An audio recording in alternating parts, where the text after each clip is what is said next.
No, this is not a shtick, what I'm wearing on my eye. I have recently been having some eye problems, and the first thing that people always want to ask, is it contagious? Like, I understand that question. The answer is no. Like, sure, I'm a little irresponsible, but I do have a daughter, so I would make sure that she couldn't catch it either. But I've been to the walk-in clinic 3 times in the last 6 weeks, 2 times in the last 2 days. What they figured out, they got the outside stuff figured out, but then the inside of my eye got irritated. And yesterday, the doctor looked at me and she goes, I don't know what the hell that is. I'm going to refer you to an eye doctor. You call them immediately tomorrow.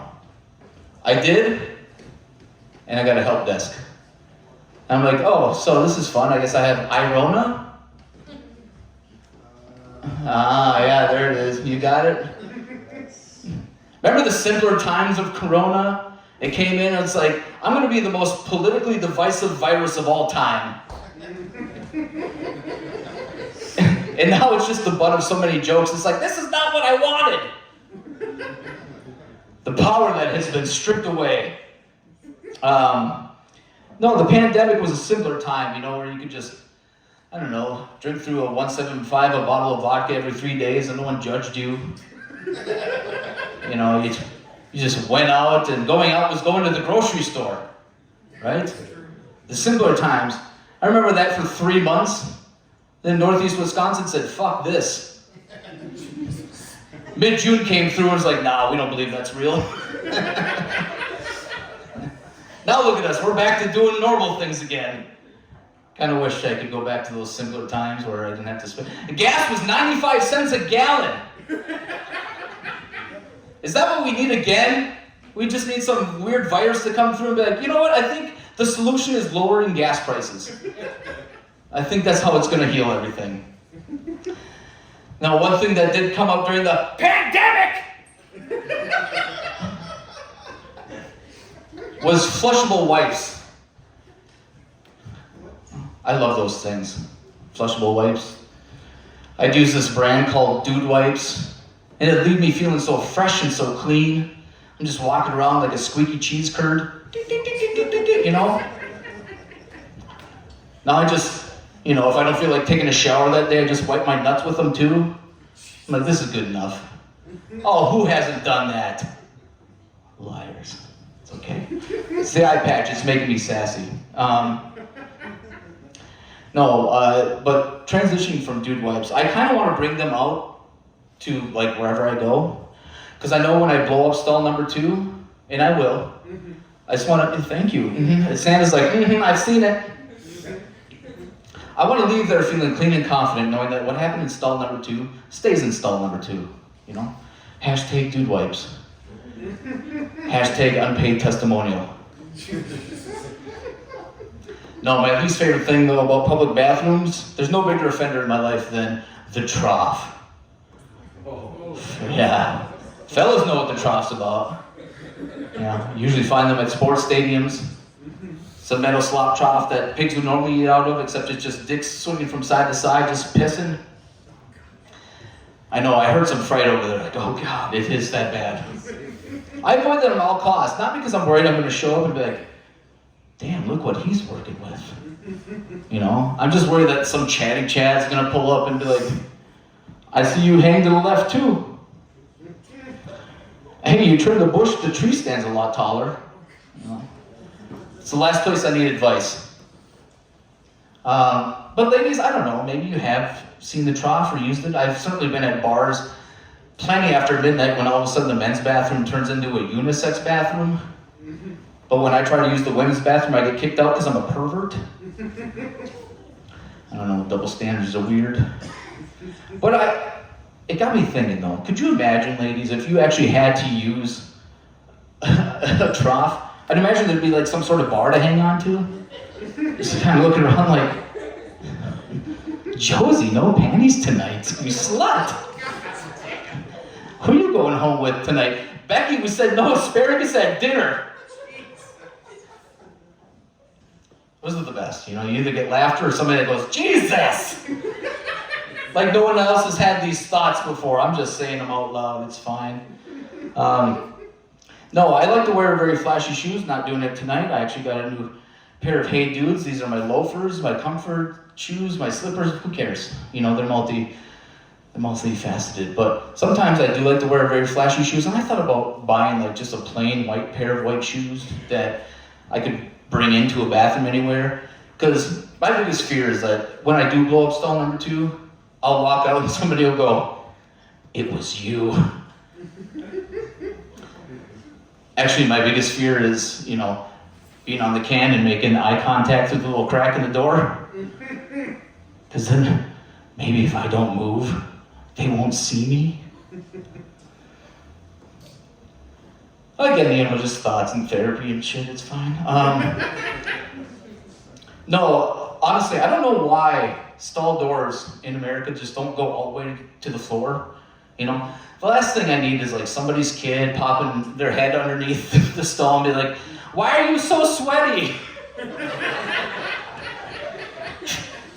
Go away! You know, like, it's not the time to ask me questions. No, I picked up my mom recently for the holidays, brought her down to Seymour, stay with my cousin, and she started doing this fun thing over the last couple of years where she got tired of plucking her eyebrows. So now she just shaves them off, but then draws them back on too high. So she walks around looking surprised all the time. Sometimes I like to mess with her and walk in and be like, "Mom, what happened? Looks like it was pretty shocking." Then she gets mad and just ends up looking normal. My mom hates that joke. She likes everything I do online. I posted a video of that one time. She did not like it. I asked her, I was like, "Mom, why didn't you like that?" She goes, "I fucking hated it." I was like, "Well, you liked everything else I did." She goes, "Well, it sure beats the fuck out of the eyebrow joke." I went, "Sorry, just a little self-awareness, I guess. I don't know. I was doing it for you." One of the things that my mom does, though, is she's got this really unique unit of measurement, and I feel like this is a safe space. Not a term I would normally use, but I'm from the UP, and one time it was supposed to snow like a bunch, and it didn't. It was just like that light, fluffy snow that you could just go out to your car and just blow it off the windshield. My mom looked outside and she went, "Oh, looks like it only snowed a cunt here tonight." I was like, "Thanks, Mom, I'm 12. So I went through my life, forgot about that term until I went on a date with this girl, and I went to UW Superior for college. It was actually only supposed to snow a dusting that night, but we got a little bit more than that. I went, "Look, Becky, look how much it snowed." She looked outside and she went, "Well, it looks like it only snowed a cunt here." I learned 3 things that night. A, that unit of measurement is very subjective. B, I wasn't going home with Becky that night. And C, why was my mom always so goddamn trim? That's okay, we don't like to think of our parents that way, it's okay. No, when I went up to pick her up though recently, my favorite thing is when I see, you know, trucks on the road, you know, big truck, big tires, big man. Especially the ones that have the balls hanging off the back, like, you know, down the highway. Trying to make up for all the dick that they don't have. And I was thinking, damn it. I drive the perfect vehicle for the amount of dick that I'm bringing. It's a 2011 Chevy HR. And if you don't know what that is, it looks a lot like a PT Cruiser.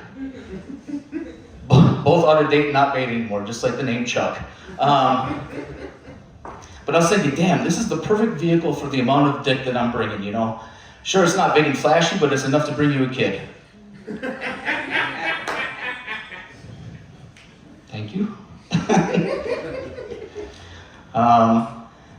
You can feel rejection in so many ways, just kind of like being up here right now.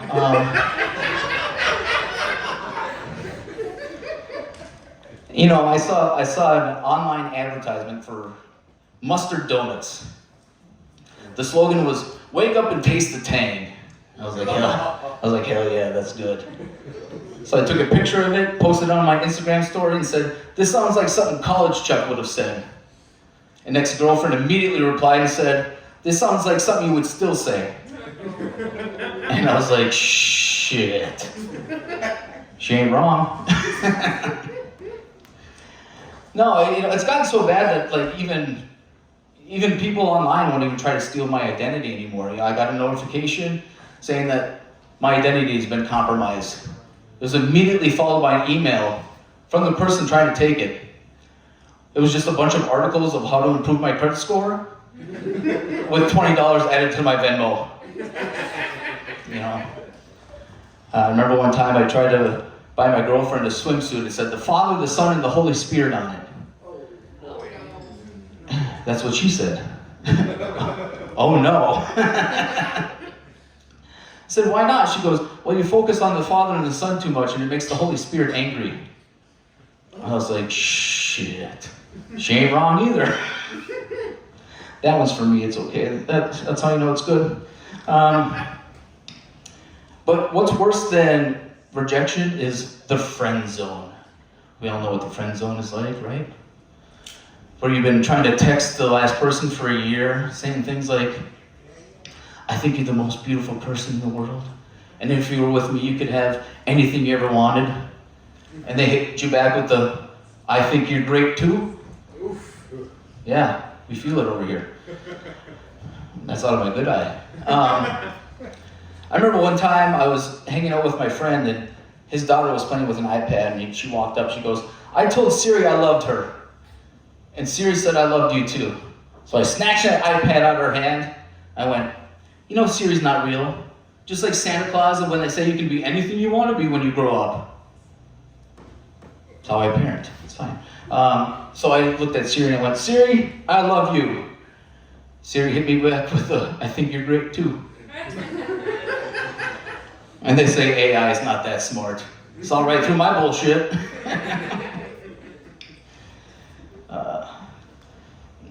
Let's see here. I'm from a small town, in the UP, and I swear, you can always find out when you're hanging out with somebody who's from a small town. Like, we were sitting in a driveway just having some beverages. All of a sudden, a garage sale broke out. They're just sitting there like, I see you haven't used that handsaw in a while. Yeah, well, I bought a new one. Well, I'll pay you $25 for it. Well, there's a little bit more than that. How about 50 and you throw in the saw blades with it? I was just like, Jesus Christ, guys, are we getting drunk or haggling? That was a new one, it's fine. I got my hair cut recently, and I'll tell you what. I don't like moaning. I don't like moaning to the point where I avoid getting my hair cut sometimes. Because I'm afraid I'm going to let out the biggest moan of my life during the shampooing. And then what? I say some dumb shit like, I'm sorry my girlfriend just doesn't touch me the way that you do. No, it's also like when women would call me daddy. Hey, what's up, daddy? I didn't like it when I was younger, and I sure shit don't like it now that I am one. Sorry, oh God, Santa's getting me over here. He's really invested in this. All right, I got time for maybe one more. Okay. Small town, I also love bowling. I've been part of bowling leagues for a long time, and I remember the last time I was in a bowling league, it was me and my buddy and his girlfriend was subbing in that night. And she was taking her sweet ass time. And I had to go up and remind her, I was like, hey, it's your turn. Because I don't know how much time the team that we're bowling has left on Earth. And she goes, oh, I'm sorry, I was just distracted by Jason Momoa. I said, that's fine, it's still your turn. She looks at me and goes, well, if there was Victoria's Secret models on the TV, you'd be distracted too. I said, I prefer my models from Lane Bryant. Yeah. She goes, well, Victoria's Secret models come in plus size too. And I said, not plus enough now, bowl, bitch! We haven't bowled together since. And I've been a part of social media since like the OG days, like when you had to have a .edu address for Facebook. And this was, yeah. Showing my age on that one, that's okay. It just shows that when you get close to 40, you can still ass around too. You like that, Carl? Thank you. No, I just remember it was like the golden age. It was just you and your buddies in college. You could post whatever you wanted, you know. Before employers would look you up on social media and not hire you just because you had a picture of yourself drinking a bottle of vodka in the backseat of a car. You know, it's like, hey, at least I wasn't driving. That should show good decision making right there.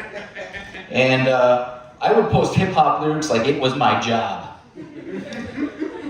I remember this one time I posted lyrics from a great wordsmith of our time, Earl Stevens. You might know him better as E40. And the lyrics went, ooh, you look like you got that good gushy gushy. Fuck around with me, I'll beat the brakes off that pussy.